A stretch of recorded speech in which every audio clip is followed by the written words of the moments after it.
আসসালামু আলাইকুম, কেমন আছেন সবাই? সবাই একটু জয়েন হয়ে যান। আজকে আমাদের পেজ নাম্বার 251 প্রিপোজিশন মাস্টার বই থেকে আমরা প্রিপোজিশনের ফার্স্ট ক্লাস করব আজকে। তো প্রিপোজিশন রিলেটেড যে কোনো প্রশ্ন আপনাদের নেওয়া হবে, আর আজকে আমরা অন্যভাবে ক্লাসটা নিব ইনশাল্লাহ।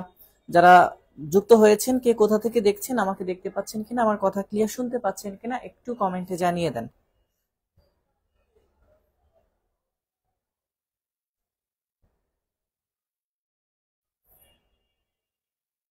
দেখতে পাচ্ছেন কিনা, আমার কথা ক্লিয়ার শুনতে পাচ্ছেন কিনা, একটু কমেন্টে জানিয়ে দেন। নিশানিশি সালাম দিয়েছেন, ওয়ালাইকুম আসসালাম। কেমন আছি ভাইয়া সবাই?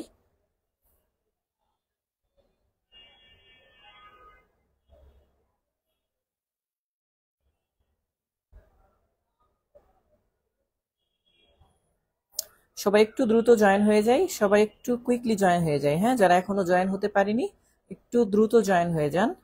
আর আমাকে ক্লিয়ার দেখা যাচ্ছে কিনা, আমার কথা ক্লিয়ার শুনতে পাচ্ছেন কিনা, সবকিছু চকচকা ঝকঝকা আছে কিনা, এটাও আপনি একটু কমেন্টে জানিয়ে দেন। হ্যাঁ, আচ্ছা। তো ময়মনসিংহে আজকে আমার ফার্স্ট ক্লাস স্যার। দিনাজপুর থেকে আসমা আক্তার সোনিয়াকে কেউ একজন হয়তো ইনভাইট করছে ক্লাসে জয়েন হওয়ার জন্য। তো যাই হোক, আজকে আলোচনার টপিক হচ্ছে কোনটা স্যার? প্রিপোজিশন। তো প্রিপোজিশন, আমরা সেই প্রিপোজিশনটা নিয়ে আলোচনা করবো ইনশাল্লাহ।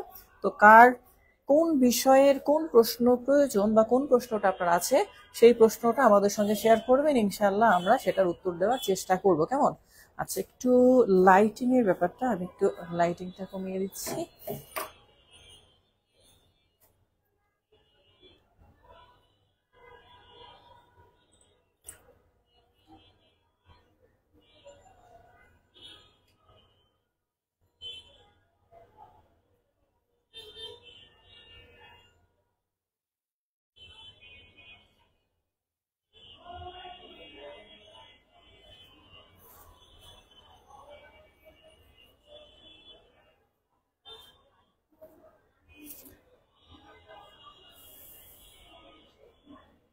স্যার, স্মার্টফোনের দাম কেমন? বুঝতে পারি না ভাইয়া, স্মার্টফোনের দাম কেমন এটা বুঝতে পারিনি, আপনার প্রশ্নটা আমি বুঝিনি। হ্যাঁ,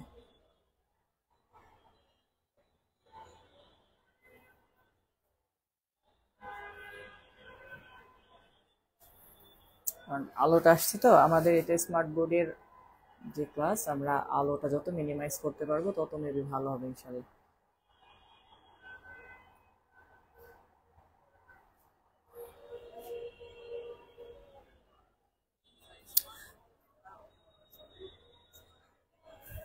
ওকে, ফাইন। তাহলে আমরা এবার আমাদের আলোচনায় চলে আসি। স্যার, আজকে আলোচনার টপিকই ছিল প্রিপোজিশন। যারা দেখতে পারছেন না বা জয়েন করেছেন অলরেডি, যাদের কাছে মনে হতে পারে যে অনেক সময় যে ভাইয়া স্ক্রিনটা কেমন দেখা যাচ্ছে, এটা ছবি থেকে নেওয়া। হ্যাঁ, আচ্ছা, তার আগে একটা অনুরোধ করি। আমার কাছে মাস্টার বইয়ের পিডিএফটা ছিল, যেটা আই হ্যাভ লস্ট দ্যাট।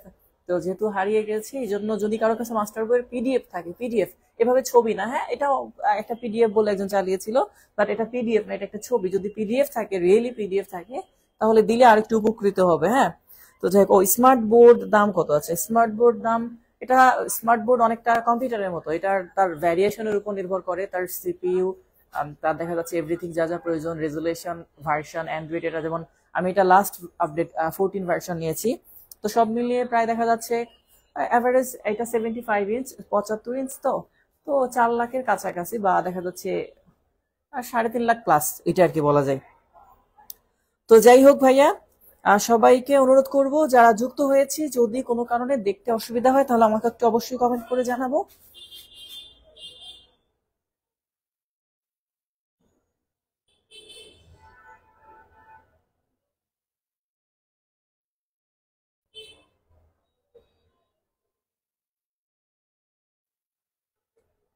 আচ্ছা, আমরা আমাদের পড়ায় ফিরে আসি।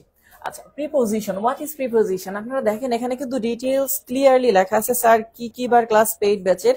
স্যার বোর্ড একটু বড় করেন, দেখতে পাচ্ছি না। আচ্ছা, বোর্ড এখানে বড় করা যাচ্ছে না, কারণ এটা হচ্ছে এভাবে করেই নেওয়া। আমরা তারপরে আমি বুঝিয়ে দিব, সমস্যা নেই, এটা বই থেকে নেওয়া। বাট সেক্ষেত্রে এটা এরকম অসুবিধা হওয়ার কথা না। আপনি একটু স্ক্রিনটা এভাবে বড় করে নেন, ইনশাল্লাহ দেখতে পারবেন। হ্যাঁ, আমি যাদের সমস্যা হয় যে ভাই আমি দেখতে পাচ্ছি না, তারা স্ক্রিনটা এভাবে করে নিবেন ফোনের। হ্যাঁ, তাহলে দেখতে পারবেন। আর আমি তো আছি, আমি ইনশাল্লাহ আপনাদেরকে ওভাবে ডিটেলস করে দিব। তো কথা না বাড়িয়ে ভাইয়া পড়া শুরু করি। তো বলছে কি যে গ্রুপ, এখানে হচ্ছে কি প্রিপোজিশন হচ্ছে একটা ওয়ার্ড অথবা গ্রুপ অফ ওয়ার্ডস, কারণ প্রিপোজিশন নামে একটা প্রিপোজিশনাল ফ্রেজ আছে। প্রিপোজিশন শুধুমাত্র একটা ওয়ার্ড না, বরং এটা একটা ফ্রেজ হিসাবেও কাজ করে থাকে, এটা আমরা জানি। তাহলে প্রিপোজিশন হচ্ছে একটা ওয়ার্ড হতে পারে অথবা গ্রুপ অফ ওয়ার্ড, যেটা বলছে।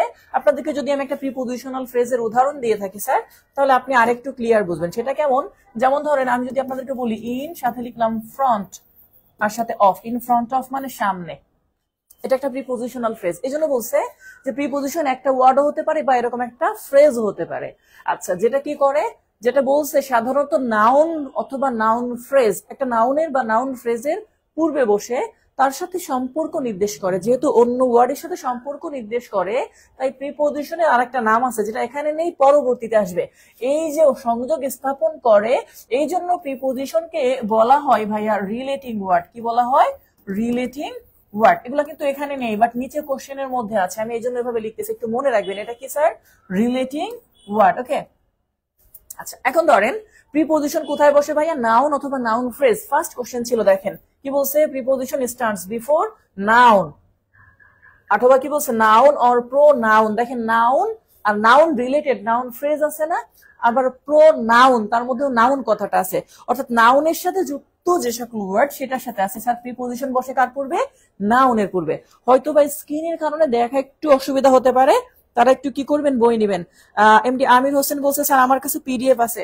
যদি কারো কাছে পিডিএফ থাকে তাহলে এই যে হোয়াটসঅ্যাপ নাম্বারটা এখনই সেন্ড করে দেন, এখনই ওপেন করতে পারবো। 01750214735 এই হোয়াটসঅ্যাপ নাম্বারটায় পাঠিয়ে দেন। হ্যাঁ, যদি কারো কাছে পিডিএফটা ঠিক থাকে অরিজিনালি। হ্যাঁ, আচ্ছা পেজ নাম্বারের কথা একজন জিজ্ঞাসা করছে। পেজ নাম্বার আমি তখন বলেছিলাম ভাইয়া, পেজ নাম্বার হচ্ছে 276 বেবি। প্রিপোজিশন দেখেন 251 বলে দিয়েছে একজন।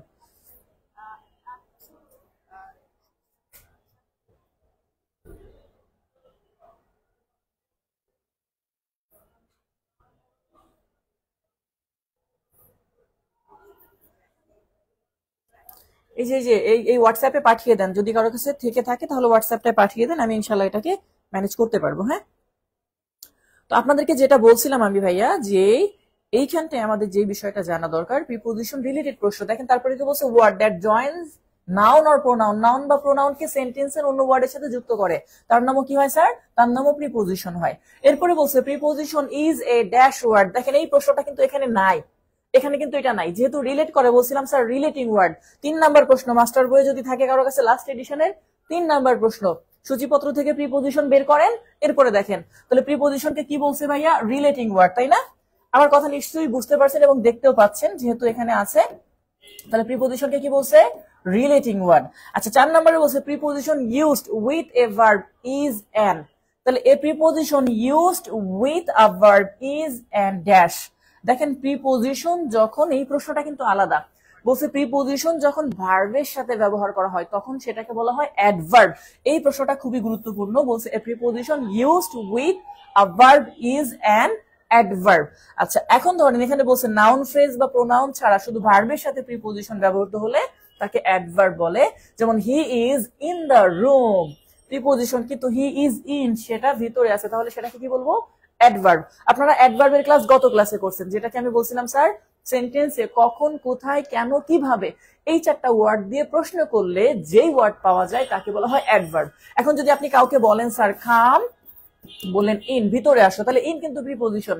বাট যখন ভার্বের সাথে এরকম একা ব্যবহার করছে আর কিচ্ছু নাই, তাহলে ভার্বকে প্রশ্ন করেন কাম, আসো, কোথায়, ওয়্যার, তাহলে কোথায় উত্তর দিলে অ্যাডভার্ব, তাহলে এটা অ্যাডভার্ব, মানে ভিতরে আসো, এটা জায়গাকে নির্দেশ করে। বুঝা গেছে ভাইয়া? এটা হচ্ছে এই ওয়ার্ডটাকে এভাবে বলছে। আজকে ক্লাস হওয়ার কথা না, এটা ভাইয়া ভুল ধারণা। হ্যাঁ, আমাদের রেগুলার ক্লাস হচ্ছে বৃহস্পতি, শুক্র, শনি, বাট অনেক সময় আমাদের শিডিউলটা ক্যান্সেল হয়, যে গত মেবি বৃহস্পতি, শুক্র, শনিবারে বা কোনো একটা বৃহস্পতি, শুক্র, শনিবারে কোনো একটা কিছু ছিল, তো যার কারণে এটা মিসিং হওয়ার কারণে আমরা পরবর্তীতে একটু পিছায়া দিছি। বাট ক্লাস আমাদের মাসে 12টা ক্লাস এটা হচ্ছে, বেসিক ক্লাস, আর সলভিং ক্লাস তো হবেই। আচ্ছা এখন ধরেন আমরা যেটা বলছিলাম ভাইয়া, সেটা হচ্ছে প্রিপোজিশন। এই বিষয়টা তো ক্লিয়ার, যে 4 নাম্বারটা, যে এখন এই যেরকম যদি দেখেন নাউন ছাড়া ভার্বের সাথে একা ব্যবহার করছে, তাহলে সেটাকে বলবো আমরা কি ভার্ব? অ্যাডভার্ব। হ্যাঁ, কাউকে আপনি ধরেন বলতেছেন স্ট্যান্ড, সাথে লেখা আছে আপ, আপ কিন্তু প্রিপোজিশন, বাট যখন স্ট্যান্ড আপ আর কোনো নাউন নাই এর পরে, তাহলে এটা অ্যাডভার্ব, এটা মনে রাখবেন। হ্যাঁ, অর্থাৎ প্রিপোজিশন সেন্টেন্সে যখন ভার্বের পরে একা ব্যবহার করা হবে তখন সেটাকে আমরা অ্যাডভার্ব বলবো। আচ্ছা, এবার কাইন্ডস অফ প্রিপোজিশন বলছে, প্রিপোজিশন কত প্রকার সেটা বলছে। যেমন এখানে বলছে সিম্পল প্রিপোজিশন। সিম্পল প্রিপোজিশন যে বলেন সিঙ্গেল প্রিপোজিশন, যার কোনো বয়ফ্রেন্ড নাই, মানে এই টাইপের। দেখেন simple preposition at, by, for, from, of, মানে একা একা থাকে। হ্যাঁ, আরেকটা কি compound preposition. Compound preposition sir অবশ্যই যুক্ত হয়ে গঠন হবে। কি হয়ে? যুক্ত হয়ে। যেমন আপনাদেরকে যদি দেখায়, এখানে অন লেখা আছে, আরেকটা বাই লেখা আছে, এ লেখা আছে, কারণ অনেকগুলো ওয়ার্ড আপনার এখানে, যেমন যদি আমি বলি ধরেন অ্যাবোভ লেখা আছে, আবার ধরেন অ্যালং লেখা আছে, জাস্ট এইটা দেখেন আপ প্লাস অন, আপনারা নিশ্চয়ই জানেন আপ প্লাস ওয়ান দিয়ে আমরা কি করতে পারি স্যার? আপন। এরকম যে যুক্ত প্রিপোজিশন এগুলাকে বলা হয় কম্পাউন্ড প্রিপোজিশন। যেমন ইন সাথে যদি যুক্ত করেন স্যার একটা ওয়ার্ড টু, ইনটু, এটা একটা কম্পাউন্ড প্রিপোজিশন। অর্থাৎ যেখানে কতগুলা প্রিপোজিশন পাশাপাশি বসে একেবারে গ্যাপ থাকবে না, এইভাবে মিশে যাবে, এটাকে বলা হবে কম্পাউন্ড প্রিপোজিশন।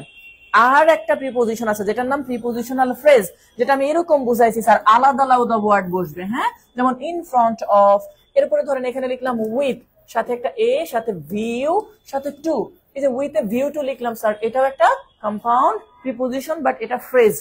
কম্পাউন্ড হলে মিশে যায় ওয়ার্ড গুলা। যেমন অ্যাবাউট। মাস্টার বই নাই তাতে কি হয়েছে ভাইয়া? আমি তো বুঝাইয়া দিচ্ছি এভাবে। হ্যাঁ, মাস্টার বইয়ের চিন্তা আপনার করার দরকার নাই, মাস্টার বই নাই, সো হোয়াট, ভাইয়া তো বলে দিচ্ছে আপনাকে, তাই না? আমি আবার বলছি, এইবার এই অংশটা যদি আপনি না বুঝে থাকেন, আমি কতগুলো, একটা ছিল কি স্যার সিম্পল প্রিপোজিশন, এবার ভাইয়া কি বলতেছে সেইটাই আসেন, আমি এবার আপনাকে বলে দিচ্ছি সবগুলো যে কোনটা কোনটা। হ্যাঁ, আমরা জাস্ট মাস্টার বই থেকে নিছি। সিম্পল প্রিপোজিশন হচ্ছে যখন একা একা থাকে, যেমন অ্যাট, অন, টু, এগুলা সিম্পল প্রিপোজিশন। হ্যাঁ, বাট যখন এগুলা যুক্ত হয়ে একটা প্রিপোজিশন গঠন করে সেটাকে বলা হয় কম্পাউন্ড প্রিপোজিশন। যেমন আমি বলছিলাম যে আপ প্লাস অন যুক্ত হয়ে গঠন করা হয়েছিল আপন। হ্যাঁ, তারপরে in plus two, in plus two, দেখা যাচ্ছে না? লেখা ক্লিয়ার দেখা যাচ্ছে তো? দরকার নাই ভাই, বই দরকার নাই, ভাইয়া তো আছে সাথে। তাহলে ইন প্লাস টু সমান সমান ইন টু, এই যে গ্যাপ ছাড়া যখন তৈরি হলো এগুলাকে বলে কম্পাউন্ড প্রিপোজিশন। আর ফ্রেজ যেটা, সেটা এরকম মাঝখানে গ্যাপ থাকবে, যেমন ইন, এরপরে এইখানে হয়তো আরো ওয়ার্ড থাকলো, এখানে অন্য ওয়ার্ড থাকলো। যেমন আমি একটু আগে বলছিলাম যে ভাইয়া এভাবে, যে ইন সাথে লেখা হয়েছে ফ্রন্ট, সাথে লেখা হয়েছে অফ। অর্থাৎ যেই ফ্রেজের শুরুতে এবং শেষে প্রিপোজিশন থাকে সেটাকে প্রিপোজিশনাল ফ্রেজ বলে। ফ্রেজ ভাগ ভাগ হয়ে থাকবে, কম্পাউন্ড প্রিপোজিশন একসাথে দুইটা মিক্স থাকবে, আর সিঙ্গেল প্রিপোজিশন সিঙ্গেল সিঙ্গেল থাকবে। ক্লিয়ার কিনা একটু কমেন্টে জানাই দেন।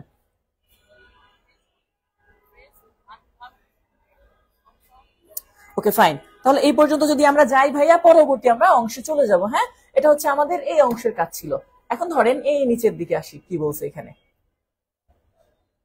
দেখেন। আমি যে এত সময় ধরে বক বক করলাম আপনাদের সাথে, সেই বক বক করাটা অলরেডি এখন এসে গেছে। সেটা কোথায় ভাইয়া? সেই বক বক করাটা আসছে এইখানে, প্রথম 5 number, the word on account of. দেখেন অন একটা প্রিপোজিশন, অফ একটা প্রিপোজিশন, মানে কথাটা এরকম, যেহেতু অনেকে যুক্ত আছে তাই আমি এখানে লিখছি অন, কারণ অনেক ছোট তো ওই জন্য একটু বোঝার জন্য। অ্যাকাউন্ট অফ এটা কি?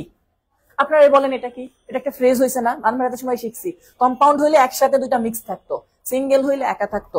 যেহেতু গ্যাপ গ্যাপ দিয়ে শুরুতে এবং শেষে প্রিপোজিশন আছে, সুতরাং এটা প্রিপোজিশনাল ফ্রেজ। পরীক্ষাতে আসছিল এইটা আসছিল যেহেতু, তাহলে এই ক্ষেত্রে দেখতেছেন সাধারণ বীমা কর্পোরেশন জুনিয়র অফিসার, যেখানে আমার এই প্রশ্নটা আসছে, যেটা হচ্ছে ফ্রেজাল প্রিপোজিশন এটাকে বলা হয়, বা প্রিপোজিশনাল ফ্রেজ এভাবে। এরপর একটা প্রশ্ন বলছে, why can't you go your father, কেন তুমি যেতে পারো না তোমার বাবার সাথে? তাহলে why can't you go along, আর একটা লেখা ছিল উইথ, অথবা অ্যালং নাকি টু, তো why can't you go along with your father. এইখানে দেখেন বলছেন প্রিপোজিশন সাধারণত অবজেক্টের আগে বসে, কিন্তু ইন্টারোগেটিভ সেন্টেন্সের কথা, ইন্টারোগেটিভ সেন্টেন্স যদি হয় সেই ক্ষেত্রে রিলেটিভ প্রোনাউন উজ্জ থাকলে তার অবজেক্ট হলে জোর প্রদানের ক্ষেত্রে অবজেক্টের পূর্বে প্রিপোজিশন বসে। যেমন হোয়াট ইজ হি লাইক, মানে সে কার মতো বা কিসের মতো, হোয়াট ইজ হি লাইক। যেমন what are you waiting for, ফরটা লাস্টে বসছে, যেহেতু এটা ইন্টারোগেটিভ সেন্টেন্স, তাহলে ইন্টারোগেটিভ সেন্টেন্স হলে প্রিপোজিশন শেষে বসতে পারে, এইটা কথা। এখানে বলছে why can't you go along your father with, এই সেন্টেন্সটা এরকম, আপনি দেখলেই বুঝতে পারবেন যেখানে এটা ব্যবহার করা হবে। স্লাইডটা বড় করা ভাই, এটা স্লাইড না ছবি, হ্যাঁ। আর ছবিটা বড় হওয়ার অপশনটা আপাতত এখানে মেবি নেই, হ্যাঁ। আই এম সরি, এটাকে এই মুহূর্তে বড় করতে পারছি না ভাইয়া, হবে না।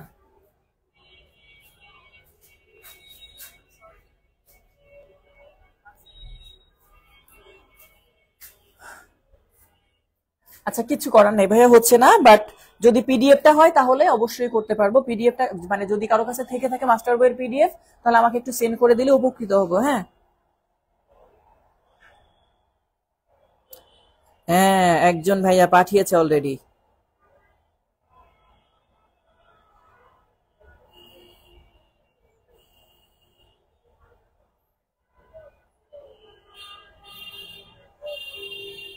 দুইজন ভাইয়া পাঠিয়েছে। ওকে, থ্যাংক ইউ সো মাচ। তাহলে আমি একটু দেখি, হ্যাঁ, পিডিএফটা একটু সময় নিচ্ছি। যদি আমাদের কাছে পিডিএফটা থাকে তাহলে আমাদের জন্য সুবিধা হবে, হ্যাঁ।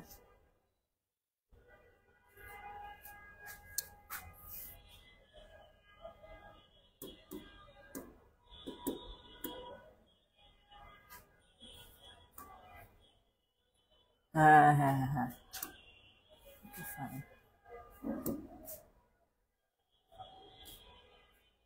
দেখি পিডিএফটা পাঠিয়েছে এক ভাইয়া, যে পাঠিয়েছে তাকে অসংখ্য ধন্যবাদ। দুইজন পাঠিয়েছে, হ্যাঁ। তারপরে দেখি যে এটা ওপেন হয় কিনা, হ্যাঁ।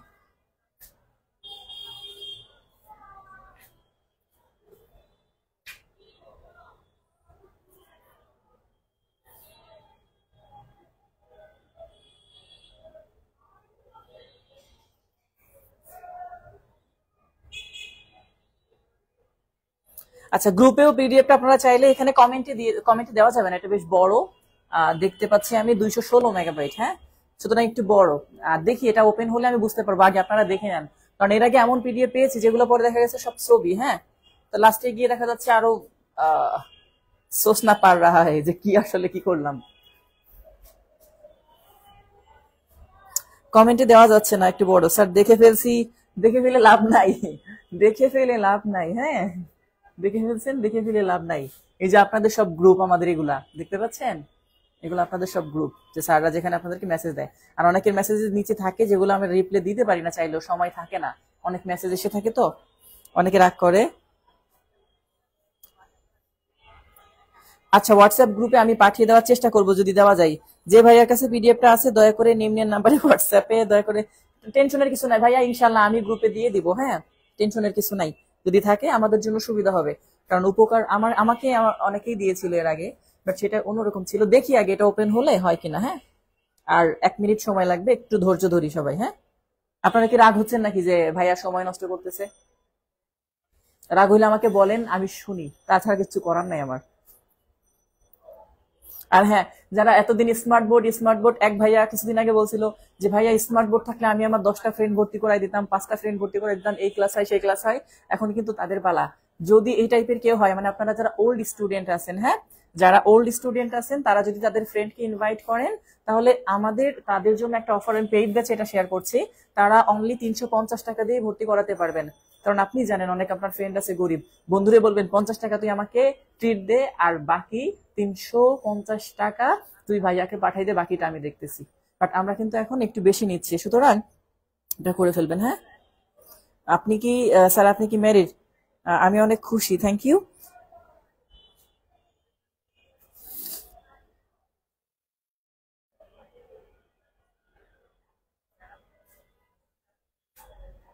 1 সেকেন্ড লেফট দেখাচ্ছে এখনো। ওকে ফাইন, হয়ে গেছে, দেখা যাক কি হয়।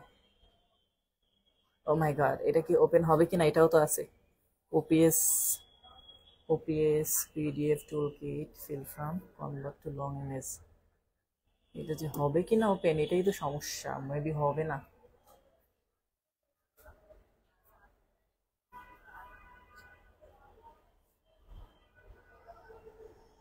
দেখি হইছে।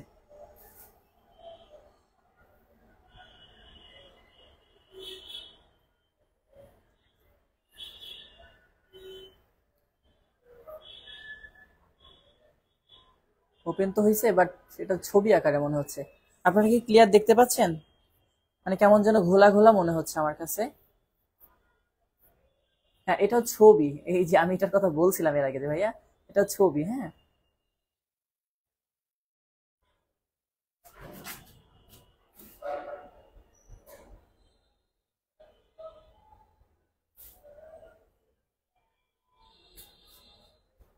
এটা ছবি আকারে আছে। হ্যাঁ,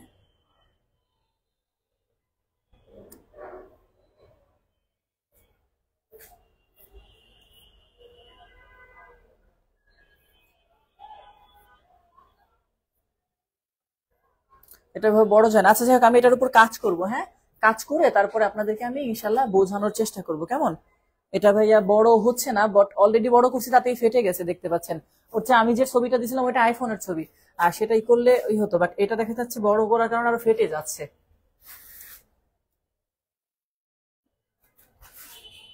দেখেন কেমন আসছে। আমার মনে হয় না যে আপনারা ক্লিয়ার এটা বুঝতে পারতেছেন। হ্যাঁ,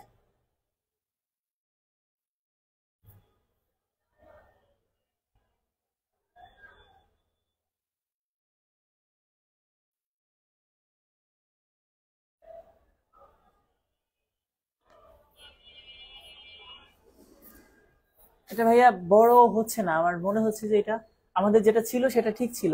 যাই হোক, থ্যাংক ইউ। আমরা এটার উপর কাজ করা গেলে করা যাবে, সমস্যা নেই। আমি এটাকে যদি পিডিএফ কনভার্ট করা যায়, আমার ফোনে এটার একটা অপশন আছে যে ছবি তুললে এটা অটো পিডিএফ হয়, বাট সেটা সমস্যা হচ্ছে বাংলাটা হয় না। এই জন্য আমাদের অনেক সময় একটু সমস্যায় পড়তে হয়। তো যাই হোক, কিছু করার নাই। এখন আমরা আমাদের যেটা ছিল সেখানে ফিরে আসি, তাই না?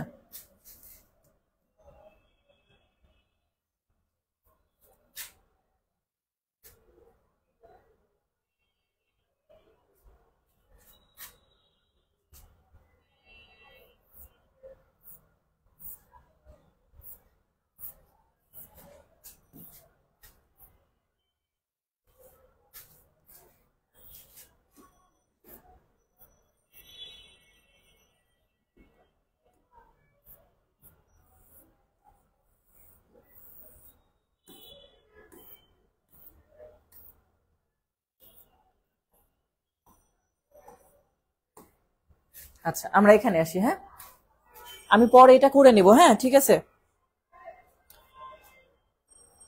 পিডিএফটা আমি দিয়ে দিব স্যার, আপনি যদি বোর্ডে লিখে লিখে বুঝাতেন তাহলে আমার বইয়ের সাথে মিলিয়ে মিলিয়ে পড়তাম, সমস্যা নেই। বই থাকলে করেন বা এখানে করেন। আর অরিজিনালটা মাস্টার জাহাঙ্গীর স্যারের কাছে। এটা ঠিক আছে, কারণ এভাবে করে আসলে এটা ছবি। হ্যাঁ, এটা পিডিএফ না, জাস্ট পিডিএফ বলে চালায় দেয় অনেকে আর কি, ভালো কোয়ালিটি রেজলিউশন দিয়ে তোলা ছবি।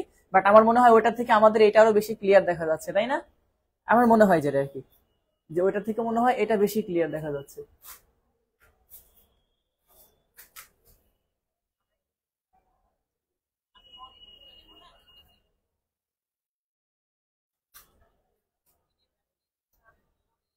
দেখি এটার কোনো অপশন আছে কিনা। হ্যাঁ, এটা এবার দেখেন তো, দেখতে পারেন কিনা।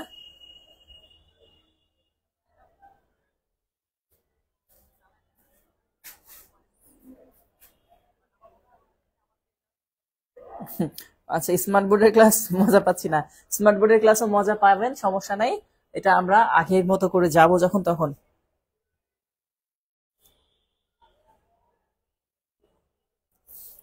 আচ্ছা যাই হোক, দেখেন তো আপনি যে এখন পর্যন্ত যতটুকু বড় করছি আমি সেটা ঠিক আছে কিনা, এটুকু দেখতে পাচ্ছেন কিনা।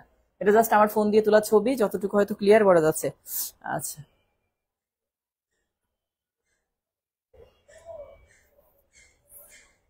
ওকে। আমরা এবার এভাবে করে করি, ইনশাল্লাহ এভাবে হবে। আচ্ছা, এবার কি বলছে স্যার? দেখেন একটা কথা কি বলছে, যে প্রিপোজিশন সাধারণত তার অবজেক্টের আগে বসে, মানে প্রিপোজিশন কোনো নাউন বা প্রোনাউনের পূর্বে বসে। বাট কথা হচ্ছে যদি সেটা ইন্টারগেটিভ সেন্টেন্স হয় তাহলে সেটা পরে বসে, এইটা হচ্ছে কথা। তো এখানে যেমন বলছে what is your new job like. এই যে যে কথাটা যখন দেখতেছেন আপনি, what is your new job like, মানে তোমার নতুন জবটা কিসের মতো। কিসের মতো কথাটা যখন বলা হয়েছে, এই যে লাইক শব্দটা ব্যবহার করছে তারা, এটা এখানে প্রিপোজিশন হিসেবে কারণ করছে। সেন্টেন্সটা হওয়ার কথা ছিল এরকম যে your new job is like what, but হোয়াটটা শুরুতে আসতে হয়েছে কারণ এটা ইন্টারোগেটিভ সেন্টেন্স।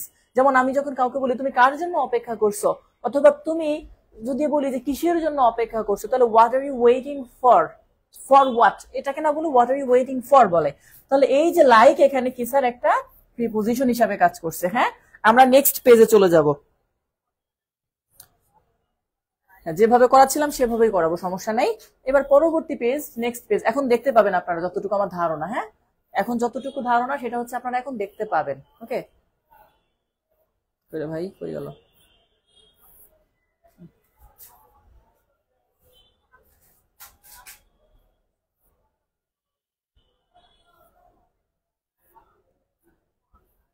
হ্যাঁ, পরের প্রশ্নটা দেখেন,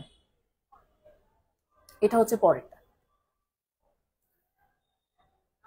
আমাদের নেক্সট পেজে বলছে কি যে ইউজ অফ সাম প্রিপোজিশন, কিছু প্রিপোজিশনের ব্যবহার। উপর থেকে নিশ্চয়ই আপনাদের দেখা যাচ্ছে এখন। আমি যদি বলি যে এখানে বলছে কি কিছু প্রিপোজিশনের ব্যবহারটা, তো ব্যবহারটা কিভাবে, আমি পেজের সাথে মিল না, এটা নতুন বইয়ের একদম লাস্ট এডিশন থেকে নেওয়া ছবি। হ্যাঁ, আপনারা যদি নতুন বই খুঁজেন তাহলে কিন্তু এক্ষেত্রে পাবেন না। এখন খেয়াল করেন, বলছে প্রিপোজিশন সম্বন্ধে পরিষ্কার ধারণার জন্য প্রিপোজিশন সম্পর্কে জ্ঞান থাকা জরুরি।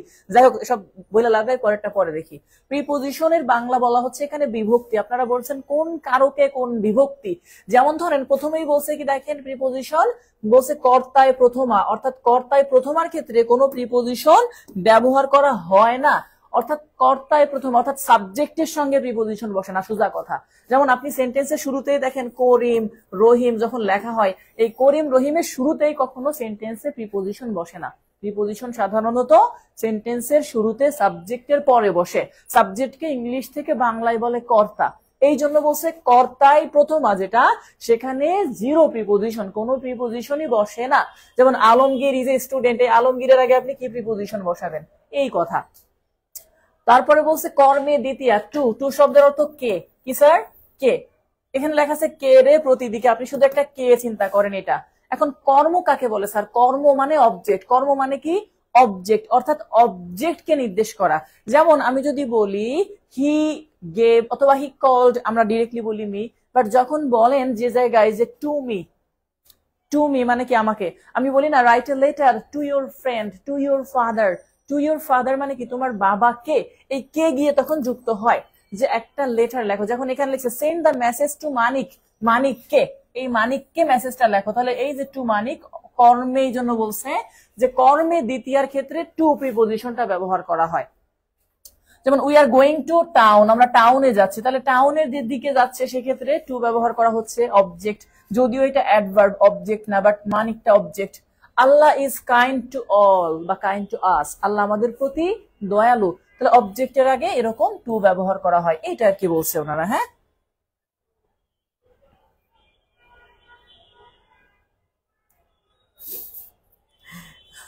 আচ্ছা বলছে স্যার দেখে দেখে, এটা আমিও জানি যে স্যার স্যারের মতো করে বোঝালে আপনাদের জন্য সহজ হয়, কারণ রাইটার আর টিচার দুইটা এক না।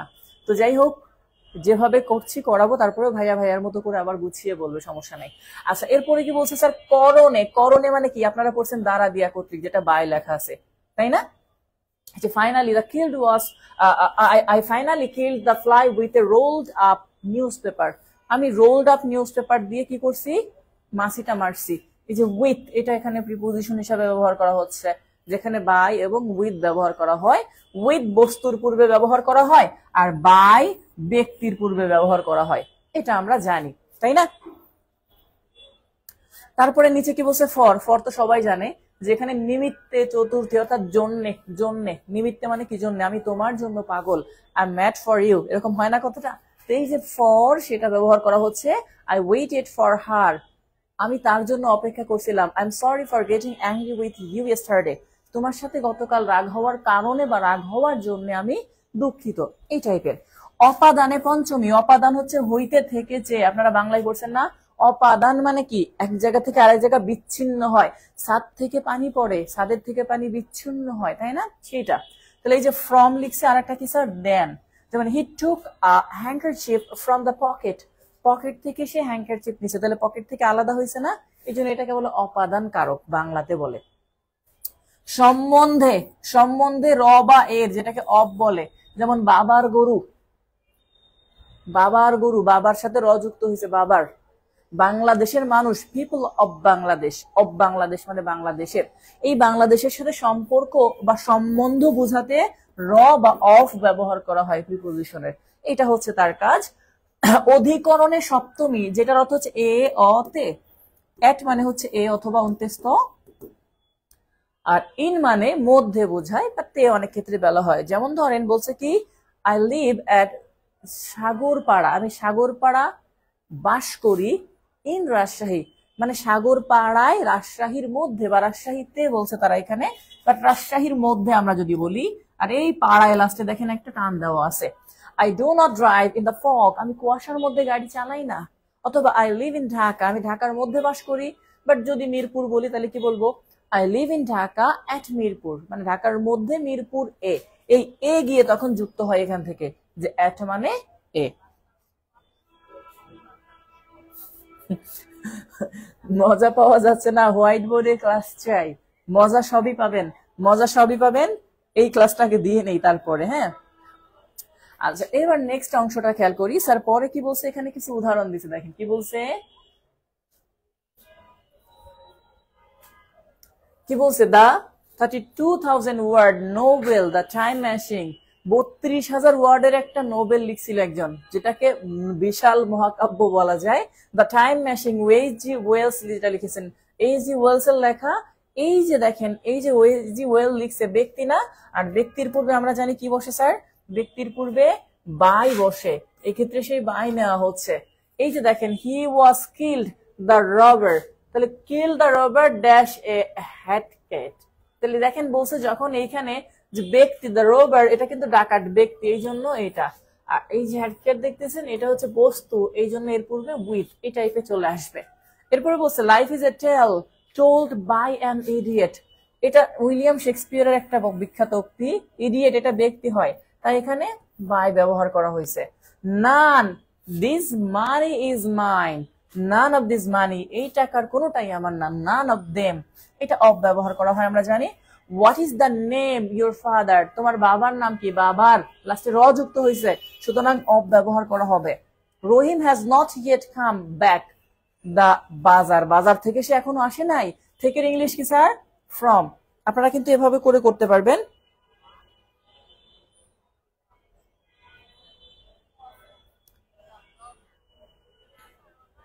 স্যার এর থেকে জুম করা যাচ্ছে না, এর থেকে জুম করা যাচ্ছে না, এর থেকে জুম করা যাচ্ছে, দেখি যাচ্ছে কিনা। আরো জুম করব, আরো, এর থেকে তো আমার আমার ক্যাপাসিটি শেষ, জুম ক্যাপাসিটি শেষ। এবার খেয়াল করেন কি বলছে sir, Rahim has not yet come back from bazaar, বাজার থেকে আসে নাই, তাহলে এটা হিসেবে আসছে। Fly a rolled paper, paper দেখেন এই রোল্ড পেপার বা নিউজ পেপার, এটা বস্তু, বস্তু হওয়ার কারণে, বা এখানে স্টিক, স্টিক হওয়ার কারণে এক্ষেত্রে উইথ হবে উত্তরটা। The pedestrian was killed dash a falling tree, দেখেন ফলিং ট্রি।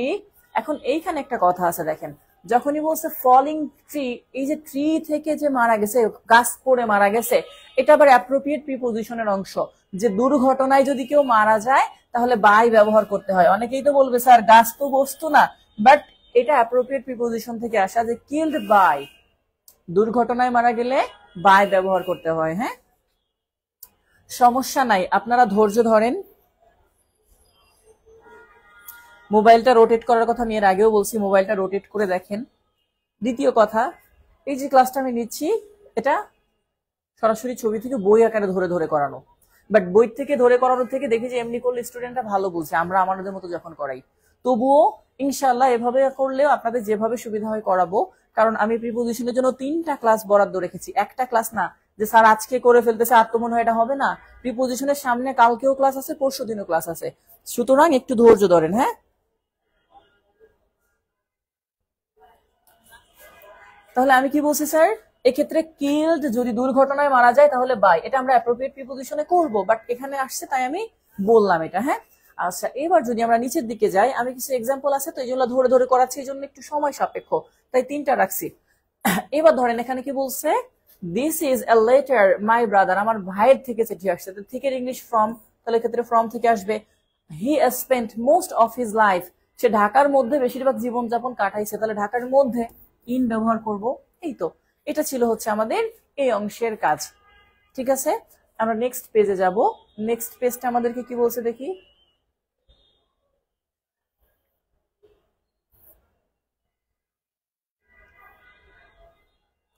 ডায়াগ্রাম। ওকে, দেখা যাক, এই ডায়াগ্রামটা বুঝাবো, বাকিগুলা আশা করি বুঝতে পারবেন। এটা কাজ হয়ে গেছে, কিচ্ছু করার নাই ছবির কারণে। তবুও ভাইয়ার মতো যে ডায়াগ্রামটা লিখছেন এখানে ওনারা, ওর থেকে আমি মনে হয় আর একটু ভালো করতে আপনাদেরকে। যাই হোক, আমি আমার মতো করে বুঝাই দেবো, টেনশনের কিছু না, আমি শুধু ডায়াগ্রামটা নিচ্ছি এখান থেকে। হ্যাঁ, আমি বুঝাই দেবো। ওকে, একটু সবাই মনোযোগ দিবেন এখানে। হ্যাঁ, কারণ এই জায়গাটা স্যারের মতো করে বোঝাবে। খেয়াল করেন কি বলছে এখানে, অন, কোনো কিছু স্পর্শ করে যদি থাকে তাহলে অন ব্যবহার করা হয়, তাই না? আমরা সবাই পড়ছি স্যার স্পর্শ করা, তাহলে যে স্পর্শ করে থাকলে, স্পর্শ করা মানে অন। আচ্ছা, স্পর্শ করার পরে ওভার বলছে, দেখেন এখানে শুধু ওভার মানে উপরে, একটু উপরে আছে, বাট মনে রাখেন ওভার আর অ্যাবভ দুইটার মধ্যে পার্থক্য আছে। অর্থাৎ উপরে আছে বাট স্পর্শ করে নাই, চাইলে স্পর্শ করা যায়, এবং স্থির, এক জায়গায় দৌড়ায় বেড়াইতেছে না, স্থির আছে, স্থির, তাহলে সেক্ষেত্রে ব্যবহার করব অ্যাবভ। এই জন্য আমি অ্যাবভের নিচে একটা আপনাদেরকে ফ্যান আঁকায় দিচ্ছি। ফ্যান আছে না বাসায়, ফ্যান ঘুরে দেখেন না, এই ফ্যান। ওকে, এটা কিন্তু ফ্যান, যদিও ফ্যান সুন্দর হয় নাই। অর্থাৎ আপনার মাথার উপর যে ফ্যান ঘরে, এটা চাইলে আপনি স্পর্শ করতে পারেন এবং এটা স্থির ভাবে ঘুরতেছে। এমন না যে ফ্যান আজকে বাংলাদেশ আছে কালকে আমেরিকায় যাবে, এই টাইপের না। সেক্ষেত্রে কি ব্যবহার করবো স্যার, অ্যাবভ। ছাতা ধরেন না মাথার উপর, তখন অ্যাবভ আওয়ার হেড বলবেন, কারণ ছাতা মাথার সাথে মিশাই ধরেন না, একটু গ্যাপ থাকে, এটা মনে রাখেন। তাহলে এখানে আমি অ্যাবভের জায়গায় আরো একটা নিচ্ছি, সেটা কি স্যার, ছাতা। ওকে, এটা আশা করি এটা ক্লিয়ার বুঝবেন। ওভার, যেটা স্পর্শ করে থাকে না এবং চাইলে স্পর্শ করতে পারবেন না, গতিশীল অবস্থায় থাকে, যেমন পাখি উড়ে বেড়ায়, এক জায়গায় থাকে না, birds fly over our head. অথবা আপনি যদি বলেন the plane is moving over our head, অর্থাৎ প্লেনটা ওভার দিয়ে যাচ্ছে এক জায়গা থেকে আরেক জায়গায়। অথবা এমন হয় আপনি যখন সারা পৃথিবী ব্যাপী ব্যবহার করেন, তখন অল ওভার দ্য ওয়ার্ল্ড ব্যবহার করেন। তাহলে ওভারের বরাবরে সারে কি করতেছে, ওভারের বরাবরে সারে একটা কি আঁকাই দিব। স্যারের অঙ্কন খুব একটা ভালো না,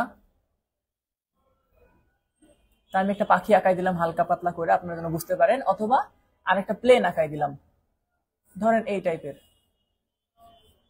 ওকে, আপনি যেন বুঝতে পারেন যে স্যার এটা দিয়ে বুঝাইছে, জাস্ট ইমাজিন। ওকে, এখন ধরেন এই যে জায়গাটা আমি বলছি স্যার, সেটা হচ্ছে অ্যাবভ, হচ্ছে স্পর্শ করে থাকে না। এটা বইতে এভাবে দেওয়া নাই, বইটা একটা সক টক দিয়ে কিছু কিছু করছে, ওপাশে কিছু জিনিস লিখছে, ওইটা আমরা পরে দেখছি প্রয়োজনে।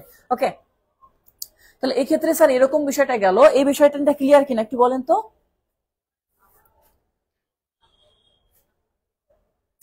এবার নিচের দিকে আসেন স্যার, টু বলছে কি, কোনো জায়গা থেকে কোনো দিকে গেলে টু। যেমন আপনি এখান থেকে খুলনা যাচ্ছেন তাহলে টু। তবে এখানে একটা কথা আছে স্যার, টু একটা জিনিস, বাট টুর সাথে আরেকটা ওয়ার্ড যুক্ত করবো, টুয়ার্ডস। হ্যাঁ, টুয়ার্ডস হচ্ছে মানে কি, টুয়ার্ডস মানে দিকে। যেমন ধরেন আপনি অনেক সময় হয় না যে বাজারে রওনা হয়েছেন, যেটা আমি ছোটবেলায় খুব করতাম, হয়তো খুব দুষ্ট ছিলাম, তো যাওয়ার সময় আমি কলেজে যাচ্ছি ধরেন। এখন কলেজে যাওয়ার পথে আমাদের এলাকার বিদ্যুৎ বিল সব কলেজের কাছে দিতে হইতো। তো আমার চাচির অমুকে তমুকের আশেপাশের লোকজনের সবার বিদ্যুৎ বিলের কাগজ এনে আমার কাছে রেডি করতো, যে এই বিদ্যুৎ বিলের কাগজগুলা তুই নিয়ে যা, তুই কই যাচ্ছিস, কলেজে যাচ্ছিস। তখন আমি একটু দুষ্টামি করে বলতাম যে আমি কলেজে যাচ্ছি না, আমি কলেজের দিকে যাচ্ছি। কলেজে যাইতেও পারি নাও পারি, মানে নট সার্টেন, ফিক্সড না যে কলেজেই যাব। যেমন অনেক সময় বলি না যে আমি একটু বাজারের দিকে যাচ্ছি, কিন্তু বাজারে যাবো কিনা শিওর না, ওই দিকে যাচ্ছি। সেই ক্ষেত্রে I am going towards college অথবা টুয়ার্ডস মার্কেট। টুয়ার্ডস মানে দিকে, আর টু মানে fixed, I am going to market মানে আমি মার্কেটেই যাচ্ছি। এই দুইটা জিনিস মাথায় রাখবেন। হ্যাঁ, এবার ধরেন টুর সঙ্গে বলছে ফ্রম। ফ্রম মানে বিচ্ছিন্ন, কোনো জায়গা থেকে আপনি আসছেন, খুলনা থেকে, ঢাকা থেকে, রংপুর থেকে, বিভিন্ন জায়গা থেকে। আপনারা কে কোন জায়গা থেকে আসছেন আপনারা কমেন্টে জানান। আচ্ছা, এবার আসেন sir out.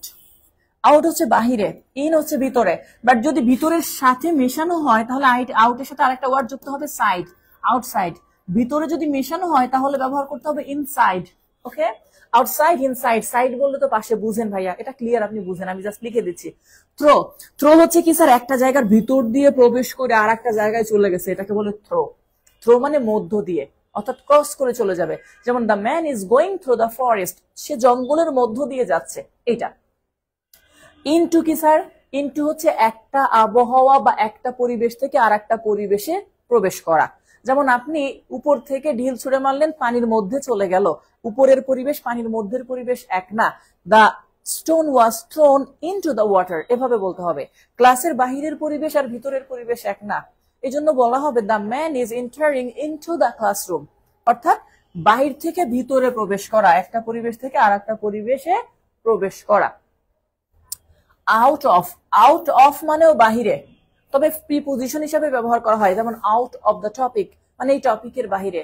Out of the Bangladesh, বাংলাদেশের বাহিরে, এই টাইপের হতে আউট অফ ব্যবহার করা হয়। হ্যাঁ স্যার, থ্রো এর অ্যাক্রস কি সেম না? থ্রো এবং অ্যাক্রস সেম না। অ্যাক্রস হচ্ছে অলরেডি যেটা ক্রস করা হয়ে গেছে, অলরেডি ক্রস করা হয়ে গেছে।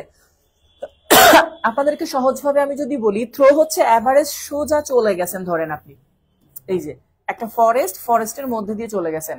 আর অ্যাক্রস হচ্ছে জাস্ট এক কর্নার থেকে আর এক কর্নারে আসছেন, ধরেন একটা রাস্তার এই পার, এখান থেকে আপনি এই পারে আসছেন, এটাকে বলে অ্যাক্রস। ওকে, বাট যখন থ্রোর কথাটা আসবে তখন এর দূর থেকে শুরু হয়ে ওটা ক্রস করে চলে যাবে। যেমন আপনি ক্রস করেন না, রোড ক্রস।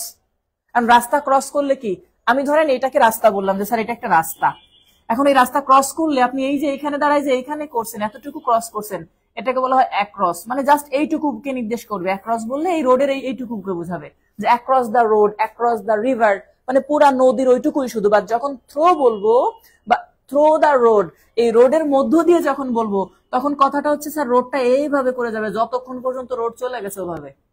ওকে, আর যখন আপনি রিভার বলবেন যে থ্রু দ্য রিভার, নদীর মধ্য দিয়ে, আপনি যেমন বলি যে the BOT is moving through the river, তার মানে যদি এটাকে আপনি নদী ধরেন তাহলে এই নদী আঁকা বাঁকা যেখানেই যাও, থ্রো মানে সে ওই দিক দিয়ে যাচ্ছে পুরাটা। বাট যখন ক্রসের কথা আসবে, অ্যাক্রস মানে এই পাশ থেকে ওই পাশ। কথাটা ক্লিয়ার বুঝতে পারছেন আশা করি। আচ্ছা, এখন কি বলছে স্যার, বিলো এবং আন্ডার একটা কথা এখানে বলছে, বিলো আর একটা কি স্যার, আন্ডার। এটাই আসি স্যার একটু, বিলো এবং আন্ডার যেটা এখানে কি বলছে,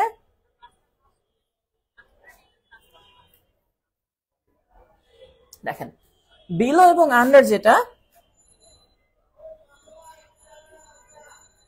আচ্ছা এখানে দেই আমি, বিলো মনে রাখেন, বিলো মানেও নিচে, আন্ডার মানেও নিচে। আর একটা ওয়ার্ড আছে স্যার, ডাউন মানেও নিচে। হ্যাঁ, এখানে ডাউন শব্দটা নেই, বাট আমি বলে দিচ্ছি, মনে রাখেন, এখানে আমি লিখে রাখলাম ডাউন মানেও নিচে। তবে ডাউন যেটা, ডাউন হচ্ছে গতিশীল অবস্থায় উপর থেকে নিচে আসা। যেমন আমি যদি বলি সিট ডাউন, এর মানে এই না যে আপনি দাঁড়ায় দাঁড়ায় ডাউন হবেন, আপনি বসা অবস্থায় যখন আসবেন অবশ্যই গতিশীল অবস্থায় আসবেন, এটাকে বলা হয় ডাউন। ওকে, সিট ডাউন, গো ডাউন, এই যে কথাগুলো আমরা যখন বলি গতিশীল অবস্থায় আসা, এটাকে বলা হবে ডাউন। আচ্ছা, আন্ডার মানেও নিচে, তবে এটা সাধারণত একটা জায়গায় ফিক্সড, স্থির থাকে, যেটাকে বলা হয় আন্ডার। যেমন সিঙ্গেল, যদি আমি আপনাকে একটা টেবিল আঁকাই, যে এটা একটা টেবিল, এই টেবিলের নিচে একটা জায়গায় একটা জিনিস বসে আছে, ধরেন এটা একটা বিড়াল এখানে বসে আছে।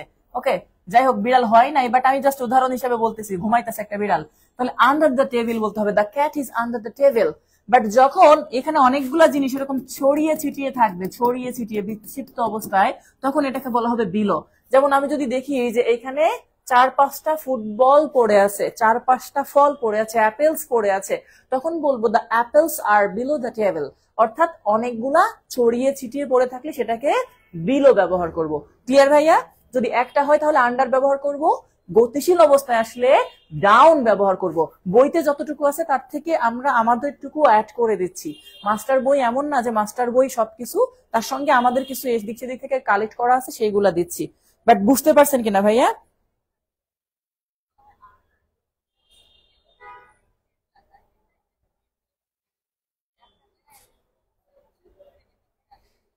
মাস্টার বুক পিডিএফ না পড়িয়ে আপনার মতো পড়ানোর অনুরোধ থাকলো স্যার, পরবর্তী মাস্টার বুক থেকে এক্সারসাইজ করালে ভালো হয়। ওকে, এটা আমিও জানি হয়, তবুও সবাই একটু ধৈর্য ধরি। আগে জাস্ট আমি যদি এটা না দেখাই, আপনি হয়তো ভাববেন যে স্যার মনে অনেক জিনিস স্কিপ করে যাচ্ছে, বাট যারা আমার ক্লাসগুলো করছেন তাদেরকে আমি তখনই বলে দিই যে এইটাই মাস্টার বইতে নাই বা এই বিষয়গুলো নাই। যেমন ধরেন আপনাদেরকে এখানে আমি ডাউন শব্দটা ব্যবহার করছি, এটা এখানে নাই। সেম ভাবে আপনি যদি খেয়াল করেন, আপ শব্দটাও এখানে নাই, আছে দেখেন তো, আপ আছে এখানে, আপ এখানে নাই। আপ মানেও তো উপরে, আছে না? বাট আপ শব্দটা এখানে নাই। আরো আছে কতগুলা, অন আছে এখানে, দেখেন লেখা আছে অন, বাট অনের সাথে টু একটা হয়, অন টু এখানে নাই। তাহলে এই ওয়ার্ড গুলা স্যার, আউটসাইড ইনসাইড বলছি, যে বাহিরের পাশে বলতে আউটসাইড, ভিতরের পাশে বলতে ইনসাইড। আচ্ছা, অন লেখা আছে, অন মানে উপরে, আপ মানে উপরে, বাট অবশ্যই গতিশীল অবস্থায় যাবে। যেমন আপনি যখন বলি স্ট্যান্ড আপ, তখন কি আপনি বসে থেকে উঁচু হন? বসা থেকে দাঁড়ায় আসলে একটা গতিশীল অবস্থায় আসেন, এটাকে বলা হয় গতিশীল অবস্থায় আসলে আপ। আর একটা কি বলছে স্যার, আপ অন, অন মানে উপরে, আপ মানে উপরে, দুইটার মানে কি স্যার, উপরে। বাট অন, খেয়াল করেন যে অন মানে উপরে, আপ মানে উপরে, বাট যখন অন এবং আপ এই দুইটা জিনিস আলাদা আলাদা আসে, আপন, তখন হচ্ছে কোনো ব্যক্তির সিদ্ধান্তের উপরে, মৌন বিবেচনার উপরে কোনো কিছু দেখা যাবে না। যেমন আমি যদি বলি যে ভাই সব তোমার মনের ব্যাপার, সব তোমার ইচ্ছার উপরে নির্ভর করে, তাহলে all depends upon your decision, এরকম। অর্থাৎ ব্যক্তির অ্যাবস্ট্রাক্ট নাউন যেটা, সেইটার পূর্বে আমরা আপন ব্যবহার করব। কেমন?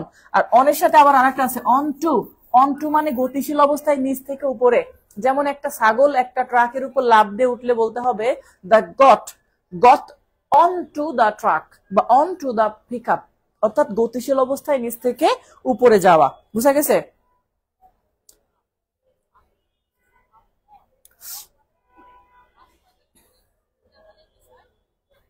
তাহলে ইনটু ইনটু অলরেডি বলছে, আবার একটু খেয়াল করবেন। ইনটু মানে বলছি একটা পরিবেশ থেকে আর একটা পরিবেশে প্রবেশ করা, যেটা এখানে আছে কিনা, হ্যাঁ আছে, যা ছিল সেটা আমরা করেছি। আচ্ছা, এবার আমরা স্যার নেক্সট অংশে যাই। নেক্সটে কি বলছে, নিচের দিকে কিছু এক্সাম্পল আছে দেওয়া, ও নাই। আমরা তাহলে পরবর্তী পেজে যেতে পারি। হ্যাঁ, নেক্সট পেজে আমাদের কি আছে দেখি।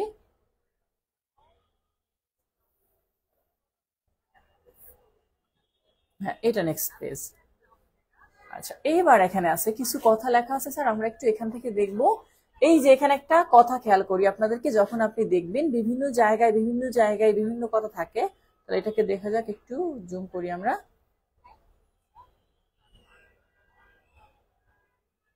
হ্যাঁ, এখানে একটু খেয়াল করেন। হ্যাঁ, আচ্ছা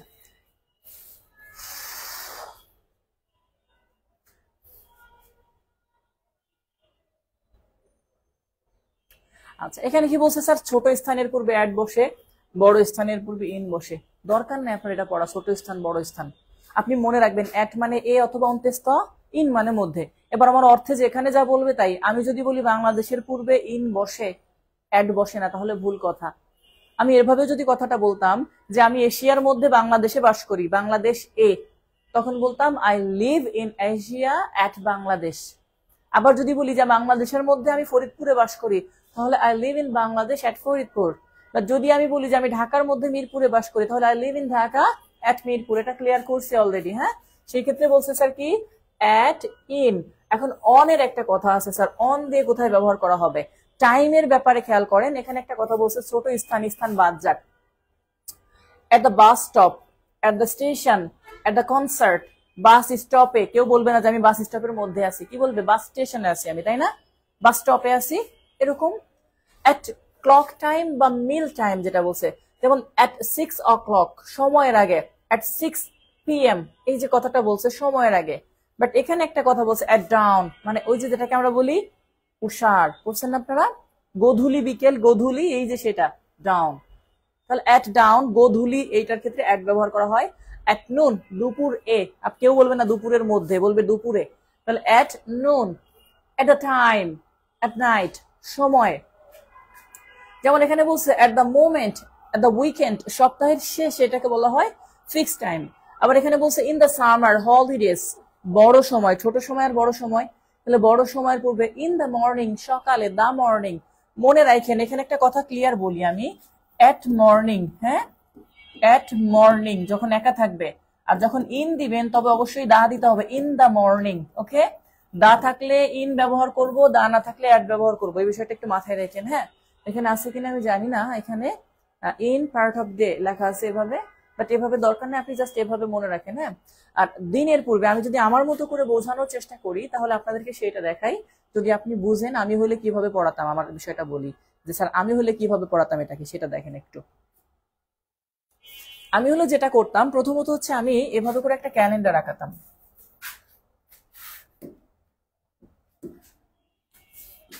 এভাবে একটা ক্যালেন্ডার ধরেন, এই যে একটা ক্যালেন্ডার, মাসের নাম জানুয়ারি। হ্যাঁ, মানে এটা স্যারেরা যেভাবে পড়ায় বা আমি আমি আমি যেভাবে পড়াই আর কি এটা। এবার জানুয়ারির এভাবে তারিখ হইতো না স্যার। এখন জানুয়ারি ধরেন এটা 1 তারিখ, সানডে মানডে একটা ডেট হবে, হবে না? আচ্ছা, 2 তারিখ, 3 তারিখ, 4 তারিখ, 5 তারিখ, 6 তারিখ।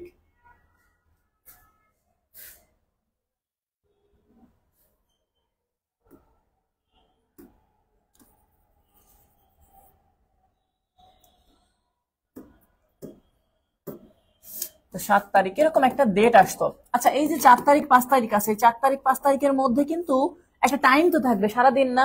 ধরেন এখন আমরা রাত 9টা পড়তেছি, তাহলে 9 00 PM এরকম একটা সময় তো থাকতো, তাই না স্যার? যে স্যার এরকম একটা সময় থাকতো, তাহলে আমি যদি এটাকে জুম করি, ধরেন এই ঘরটাকেই জুম করলাম, এই ঘরটাকে জুম করলে এরকম বড় একটা ঘর, সেই ঘরের মধ্যে এখানে লিখছি স্যার 9 PM, শর্টেল বোঝানোর জন্য। আর এটা ছিল কয় তারিখ, ধরেন 8, 9, 10 তারিখ, তাহলে এটা ছিল টোটাল স্যার 10 তারিখ। এখন আপনাকে যখন বোঝাবো আমি যে আপনি বাসায় যদি ক্যালেন্ডার থাকে, সেই ক্যালেন্ডারে যখন আপনি এইভাবে হাতের 5টা আঙ্গুল দিয়ে যদি রাখেন, তাহলে ইন বসাবেন। 5টা আঙ্গুল ক্যালেন্ডারের একটা ডেটের উপর বসবে না, অর্থাৎ একটা সপ্তাহ হবে, একটা মাস হতে পারে, একটা বছর হতে পারে। তাহলে সেক্ষেত্রে আপনি মাস, বছর, সপ্তাহ এর পূর্বে ইন ব্যবহার করবেন। তাহলে আমি যেটা করতাম সেটা এরকম লিখতাম স্যার, যে মাস, বছর, সপ্তাহ, এই যে ওয়ার্ড দেখতেছেন, এই ওয়ার্ড গুলার ক্ষেত্রে ইন ব্যবহার করব। যেমন in January, in 2009, in first week, এরকম কথাটা আসতে পারে। আর যদি দেখি স্যার ডে, ডে মানে দিবস, হ্যাঁ, অথবা ডেট, তারিখ, 26 তারিখ, 21 ফেব্রুয়ারি, মানডে, সানডে, বার্থডে, এগুলা যদি থাকতো, তাহলে আমি সেক্ষেত্রে তাদের পূর্বে অন ব্যবহার করতাম। কি ব্যবহার করতাম sir? On. On 21 February, on Monday, on এরকম একটা কিছু, অন ইউর বার্থডে, এরকম থাকতে পারে। আর এছাড়া যে সময়গুলা থাকতো সেগুলোর পূর্বে অ্যাড ব্যবহার করতাম, যেমন অ্যাট 6 o'clock বা 6 PM। আশা করি বিষয়টা আপনার কাছে ক্লিয়ার হওয়ার কথা, এখানে যতটুকু লেখা আছে সেটা। হ্যাঁ, ডাউন মানে ভোর, হ্যাঁ, ডাস্ট মানে হচ্ছে গোধূলি, হ্যাঁ, ডাউন মানে ভোরও বোঝায় না, ডাউন মানে হচ্ছে এটাকে অন্য একটা নাম আছে, সুন্দর একটা নাম আছে, উষা, সম্ভবত উষা, এরকম একটা কিছু হবে। ডাউন এটা হচ্ছে উষা, মানে সকাল, ভোর আর শেষ রাতের মাঝামাঝি সময়টা। আর ডাউন হচ্ছে এটা আর কি। ক্লাস ডিউরেশন আমরা 1 ঘন্টা বলি, বাট 1 ঘন্টা প্লাস হলে 1 ঘন্টা প্লাস নেই, যেহেতু আমি সময় রেখেছি এটার জন্য 3টা ক্লাস, সুতরাং 1 ঘন্টায় নিব, টেনশনের কিছু নাই, ভয়ের কিছু নাই।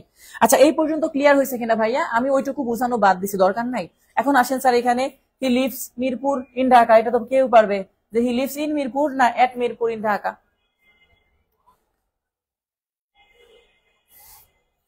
আচ্ছা, এই পর্যন্ত ক্লিয়ার কিনা ভাইয়া? একটু একটু বলবেন এই পর্যন্ত ক্লিয়ার কিনা, হ্যাঁ?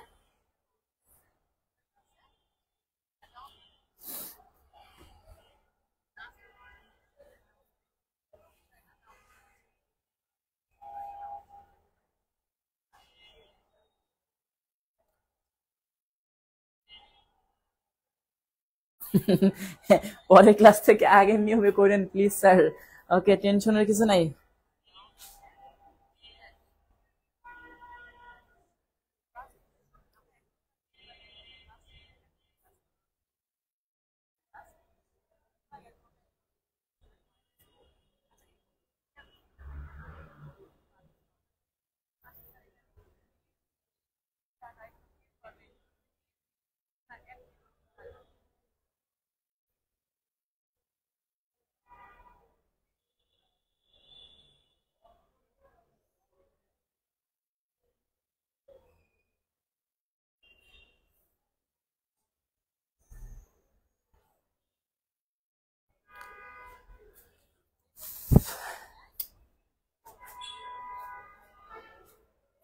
আচ্ছা, এবার আমরা পরবর্তী পেজে যাব, নেক্সট পেজে, এবং আজকের মতো করে নেক্সট পেজটাই আমরা শেষ করবো ইনশাল্লাহ। নেক্সট পেজ, হ্যাঁ,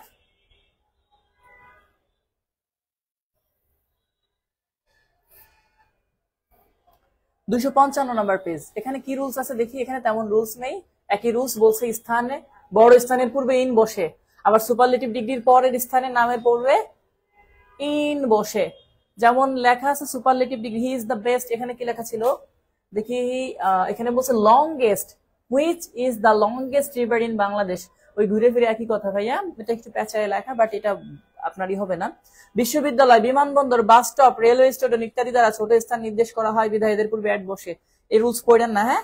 কেন বলছি আমি, দেখেন, বিশ্ববিদ্যালয়, বিমানবন্দর হোক আর আমার শ্বশুর বাড়ি হোক, যেটাই হোক, ছোট জায়গা হইলে অ্যাড, বড় জায়গা হইলে ইন। তো এই কথা তো আর এক্সট্রা লেখার দরকার নেই এখানে, বাট ওনারা লিখছে, বাস কিছু যে বললাম নিয়ম দিতে হবে তাই। নির্দিষ্ট সময়, পৃষ্ঠা, পাতা, তাপমাত্রা, গতি, তার পূর্বে অ্যাড বসে, এটা আমরা জানি, ঠিক আছে। যেমন আপনাকে বলা হবে ওপেন পেজ, ওপেন এট পেজ 15, এরকম কথাটা লেখা থাকবে, হ্যাঁ। পরের জায়গায় কোথাও আছে, পরের জায়গায় এখানে একটা বলছে কোনো কিছুর সীমানার মধ্যে পরিহিত পোশাকের নাম, রং, বিষয়ের ভাষা বোঝাতে ইন ব্যবহার করা হয়। হ্যাঁ, এটা জানি। যেমন ধরেন আপনি সবুজ পোশাক পরছেন, এটা বোঝাতে আমি বলবো যে ইউ আর ইন গ্রিন। অথবা ধরেন সবুজ পোশাক পরা একটা সুন্দরী রমণী আমার পছন্দ হয়েছে, তখন আমি বলবো I like the girl in green. ওই সবুজ মেয়েটা, সবুজ পোশাক পরা, ইন মানে তো মধ্যে, ক্লিয়ার কথা তো বুঝেন, ইন মানে মধ্যে, অর্থাৎ সবুজ পোশাকের মধ্যে যে মেয়েটা আছে সেটা পছন্দ, এরকম করে বলতে হবে আপনাকে। হ্যাঁ, অর্থাৎ যে ক্ষেত্রে আপনার বুঝতে হবে অর্থটাই মেন, মধ্যের অর্থ দিচ্ছে। বায়ের রুলস আছে বেশ কিছু। হ্যাঁ, বায়ের রুলস গুলো আমি আমার মতো করে দেখাবো পাশে লিখে লিখে, যেহেতু আপনারা আমাকে সেই অনুমতিটা দিয়েছেন যে ভাইয়া আপনার মতো করালে এটা ভালো বুঝেন। অবশ্যই বইটা ফলো করে পাশাপাশি আমরা রাখবো, সেই হিসাবে করাবো, টেনশনের কিছু নাই, আপনার ভয়ের কিছুও নাই যে হ্যাঁ আমি মনে হয় বুঝতে পারলাম না বা বুঝতেছি না। ইনশাল্লাহ বুঝতে পারবেন, ধৈর্য ধরেন, অবশ্যই অবশ্যই বুঝতে পারবেন। কেমন? আর ক্লাস টাইম একটু সময় নিচ্ছি, তার জন্য দুঃখিত, 10টা হয়তো 2-4-5 মিনিট বেশি লাগতে পারে। তো কষ্ট করে আশা করি থাকবেন সবাই। হ্যাঁ, কষ্ট করে থাকবেন, উপকার হবে, টেনশনের কিছু নাই। বুঝলাম না কিছু, হাই রে আমার ভাই বোনেরা, মাস্টার বই থেকে সরাসরি ক্লাস আপনারা শুধু আনইজি ফিল করছেন না, আমি তো মাস্টার বই ধরে ধরে শেষ। আহ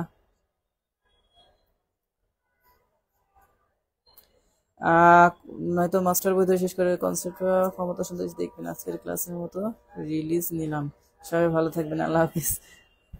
রিলিজ নিয়েন না, কেউ রাগ করেন না, ঠিক আছে?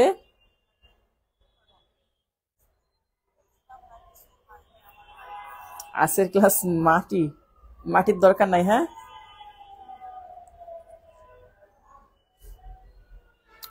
সমস্যা নাই, খেয়াল করেন। এবার দেখেন বাইয়ের কথা বলি স্যার, বাই দিয়ে কি বুঝাইছে তারা। হ্যাঁ, বাই দিয়ে যে কথাগুলো তারা বলছে, আমরা যদি বাই দিয়ে একটু জুম করি আমি, তারপর একটু পাশে রাখা যায় কিনা দেখি।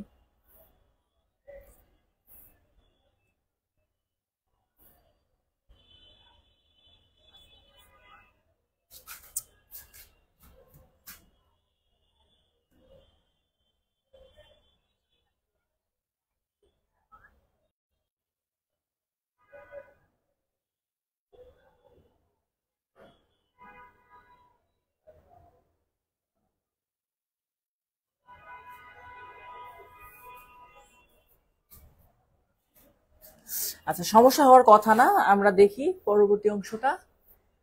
আমি পেজ নাম্বার কততে ছিলাম এটা আপনাদের দেখি একটু। হ্যাঁ, এই পেজটাই ছিলাম, বাই। হ্যাঁ, আপনার একটু পেজ নাম্বারটা কষ্ট করে কাইন্ডলি মনে থাকবেন, কারণ 256 নম্বর পেজ, আজকে আমরা 256 নম্বর পেজ পর্যন্ত আছি। হ্যাঁ, 256, এটা একটু মনে রাখবেন, প্রয়োজনে কমেন্ট করে রাখেন 256 পেজ কমপ্লিট করা হলো। হ্যাঁ, 256 নম্বর পেজ কমপ্লিট করে রাখবো আজকে, তারপরে আমরা বাকি অংশ ইনশাল্লাহ যাবো। আচ্ছা, এবার বলছে কি বাই কি বুঝাইতে, দেখেন বাই দ্বারা কি বুঝাইতে। প্রথমে বলছে রুল নাম্বার 1 স্যার, বাই মানে পাশে, অর্থাৎ পাশে বোঝাতে বাই ব্যবহার করা হবে। যেমন আপনাকে বলা হচ্ছে সিট বাই মি, মানে আমার পাশে বসো। I am walking by the river, আমি নদীর পাশ দিয়ে হাঁটতেছি, অর্থাৎ পাশে বোঝাতে বাই ব্যবহার করা হবে। এটা হচ্ছে প্রথম রুলস, 1 নাম্বার রুলস। তারপরে 2 বলছে কি অনুসারে বোঝাতে, অনুসারে বোঝাতে অথবা কোনো কিছু বোঝাতে। যেমন বলা হচ্ছে, আমি যদি বলি আপনাকে যে বাই মাই ওপিনিয়ন, মানে আমার মতামত অনুসারে, যেটাকে অনেক ক্ষেত্রে অ্যাকর্ডিং টু ব্যবহার করা হয়। আবার ধরেন আমি যদি বলি আপনাকে যে আপনার ঘড়িতে এখন কয়টা বাজে, এটার মানে আপনার ঘড়ি অনুসারে এখন কয়টা বাজে। What is the time by your watch, অর্থাৎ অন ইউর ওয়াচ বলা যাবে না, বাই ইউর ওয়াচ, যে তোমার ঘড়িতে এখন কয়টা বাজে, সেক্ষেত্রে ব্যবহার করা হবে, অর্থাৎ সময়, সময় বোঝাতে। হ্যাঁ, ওকে, সময় বোঝাতে। যেমন ধরেন আপনি কাউকে বলতেছেন আমি টাকাটা 10 দিনের মধ্যে ফেরত দিব, I will return your money by 10 days, মানে 10 দিনের মধ্যে আমি তোমার টাকাটা ফেরত দিব, এক্ষেত্রে বাই ব্যবহার করা হবে। আচ্ছা, পরিবর্তন অনেক জন্য ভালো নাও হতে পারে, ঝিলমিল বাতি। যাই হোক ভাইয়া, টেনশনের কিছু নাই ভাইয়া, আপনাদের জন্য যেটা ভালো হয় সেটা সেভাবেই করাবে ইনশাল্লাহ। হ্যাঁ, আচ্ছা, তাহলে কি বলছি স্যার, বাই হচ্ছে এক্ষেত্রে অনুসারে বোঝাতে, যোগাযোগের মাধ্যম হিসাবে বোঝাতে। নিশ্চয়ই ছোটবেলায় পড়ছিলেন sir, journey by boat, by train, মনে আছে না, বাই প্লেন, বাই ফোন, ফোনের মাধ্যমে এখন যদি কথা বলতে চান তাহলে বাই ফোন বলতে হবে। আর দা থাকলে ওভার দা ফোন। হ্যাঁ, বাই ফোন, মনে রাখেন বাইয়ের পরে শুধু ফোন, আর ওভার থাকলে সাথে অবশ্যই দা ব্যবহার করতে হবে, ওভার দা ফোন। হ্যাঁ, শুধু বাই ফোন আর ওভার থাকলে ওভার দা ফোন, ওভারের পরে দা থাকবে, বাইরের পরে দা ব্যবহার করব না। যদি ওভারের পরে দা ব্যবহার করতে হবে, তবে দা থাকছে বাট ওভার নাই, তখন বাই ব্যবহার করা যাবে। আচ্ছা, তাহলে যোগাযোগের মাধ্যম হিসাবে বাই ব্যবহার করা যাবে, এই যেখানে লেখা আছে by phone, over the phone বা অন দা ফোন। ওকে, আচ্ছা, তারপরে কি যাতায়াতের মাধ্যম হিসাবে, যেমন by land, by air, by water, পানির মধ্যে দিয়ে গেছেন, আকাশ দিয়ে গেছেন, না গাড়িতে গেছেন, তাহলে বাই ব্যবহার করতে হবে, বাই রোড। শুধু হাইটে গেলে অন ব্যবহার করতে হয়, অন ফুট, অন ফুট, হেঁটে গেলে অন ফুট, এটা ব্যবহার করতে হয়, এখানে এটা নেই রুলসটা। যানবাহনের নামের পূর্বে ডিটারমিনার থাকলে এদের প্লুরাল হলে এদের পূর্বে অন বসে, তবে ট্যাক্সি এবং কারের পূর্বে ডিটারমিনার থাকলে ইন বসে। অর্থাৎ by train, on the train, on trains, by bike, এটা লিখছে। বাট আমি বলবো এটা মুখস্থ করার দরকার নাই, সোজা কথা এদিকে দেখেন। এবার যেই সকল যানবাহন, ধরেন আপনাকে যদি আমি বাসের কথা বলি, বাস তো আমি আঁকাইতে পারবো না, ধরেন এইটাকে কি আঁকানো যায়, এটা প্রাইভেট কার। ওকে,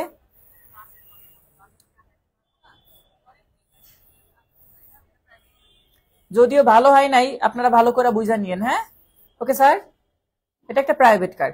এখন ধরেন এই যে প্রাইভেট কারটা দেখতেছেন, এই প্রাইভেট কারের মধ্যে কেউ দাঁড়ায় দাঁড়ায় যাতায়াত করে না। দাঁড়িয়ে যদি যাতায়াত না করে তাহলে ইন ব্যবহার করতে হবে। দাঁড়িয়ে যেখানে যাতায়াত করা যায় না, ইন ব্যবহার করতে হয়। যেমন in the taxi, in private car, in CNG. But যে সকল যানবাহনের ভিতর দাঁড়িয়েও ভ্রমণ করা যায়, বসেও ভ্রমণ করা যায়, সেক্ষেত্রে অন ব্যবহার করবেন। যেমন আপনাকে যদি আমি জাহাজের কথা বলি, একটা শিপ, যে কোনো একটা, ধরেন একটা শিপ, এখন এই শিপের মধ্যে আপনি চাইলে কি করতে পারবেন বলেন তো, দাঁড়ায় দাঁড়ায় ভ্রমণ করতে পারবেন। তাহলে সেক্ষেত্রে আপনার বুঝতে হবে এটা অন ব্যবহার করব, অন দা শিপ। অথবা ট্রেনের মধ্যে আপনি দাঁড়িয়েও ভ্রমণ করতে পারেন, বসেও করতে পারেন, সেক্ষেত্রে অন ব্যবহার করবেন। বাসের মধ্যে দাঁড়িয়েও ভ্রমণ করতে পারেন, বসেও ভ্রমণ করতে পারেন, অন ব্যবহার করবেন। ক্লিয়ার ভাইয়া? এখানে নিচে সেই কথাটা লিখছে, একটু অন্যভাবে লিখছে। তারা বলছে যে বাই ট্যাক্সি, ইন দিয়ে আবার বলছে কার বা ট্যাক্সি, কখন, যখন দা ব্যবহার করা হবে। দা তো বুঝি, পায়ে হেঁটে বলতে অন, এটা অলরেডি আমি তখন বলছি। হ্যাঁ, আর এখানে একটা কথা আছে, যে সকল যানবাহনের উপরে চড়ি আমরা, ঘোড়ার উপর, বাইকের উপর, সাইকেলের উপর, সেক্ষেত্রে অন ব্যবহার করতে হবে, যে on bike, on horse, on my feet. Clear? এই পর্যন্ত কি ক্লিয়ার ভাইয়া? এই পর্যন্ত ক্লিয়ার হলে আমরা আগামীকাল 257 পেজ থেকে শুরু করবো ইনশাল্লাহ। সবাই ভালো থাকবেন, সুস্থ থাকবেন।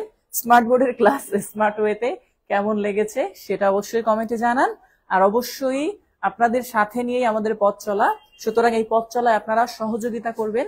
আমাদের ক্লাসগুলা যদি মনে হয় যে ভালো হয়, উপযুক্ত হয়, যেমনটা আপনি চাচ্ছেন তেমনটা বা কাছাকাছি, তাহলে আপনি অন্যদেরকে ইনভাইট করবেন, আশা করি। এটা আমি না বললেও করবেন, আমি জানি।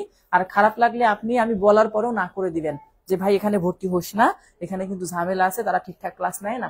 তো কিছু করার নাই, যেটা ভালো মনে করেন সেটা করবেন। সবাই আমার জন্য দোয়া করবেন। ভালো থাকবেন, সুস্থ থাকবেন। বিদায় নিচ্ছি, আল্লাহ হাফিজ।